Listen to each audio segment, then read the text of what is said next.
Hi, I'm Ron Price, back with you for another installment of Play Nice in Your Sandbox at Work. So grateful to Greg Allen and the Safe Communities Initiative. I better get that right, he's filming this.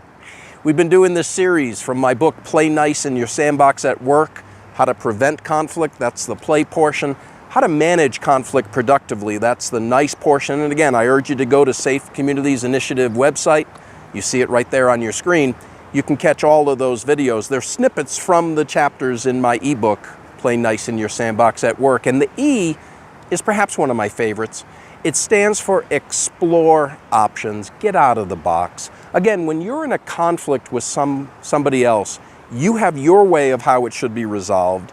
They have their way of how it should be resolved. And quite likely, those are going to be opposing beliefs, opposing ideas. So come together and use the N, the I, and the C that we've already talked about and explore options together. Get out of the box. I'm going to tell you a silly story about a Navajo grandmother who passed away. And she had 3 sons. And she left a will that was pretty bizarre. She said in the will, I want my oldest son to get 1/2 of all my sheep. I want my middle son to get 1/3 of all my sheep. And I want my youngest son to get 1/9 of all my sheep. Well, everybody thought that was a pretty strange will, but they all respected Grandma. They weren't going to do anything against her wishes, so they decided to do as she asked. And then they had a problem because Grandma only had 17 sheep. And you can't do 1/2 of 17, you can't do 1/3 of 17, you can't do 1/9 of 17. They had a problem.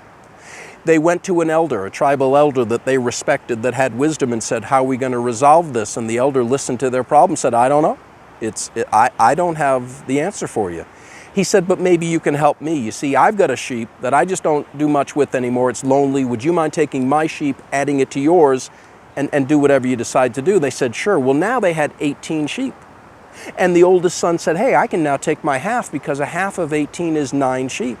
The middle son said, I can now take my 1/3 because 1/3 of 18 is 6 sheep. And the youngest son said, I can take my 9th because 1/9 of 18 is 2 sheep.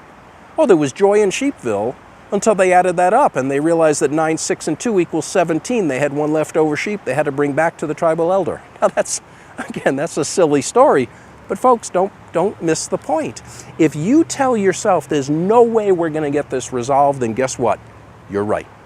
Because you're not going to spend the time, make the effort, spend the energy looking for a solution that you honestly believe isn't there. But what if you do what my favorite professor in grad school always said, keep a window open in the attic. That maybe if we look hard enough, look long enough, look creatively enough, we might find a way to resolve our differences. Keep that window open, explore options, get out of the box, have a brainstorming session. Which, by the way, in the book I talk more about how NASA used a great brainstorming method in Apollo 13.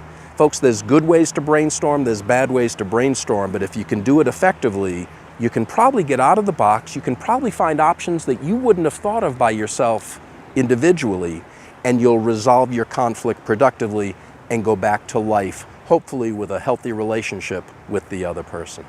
Again, I say it every time, conflict is inevitable.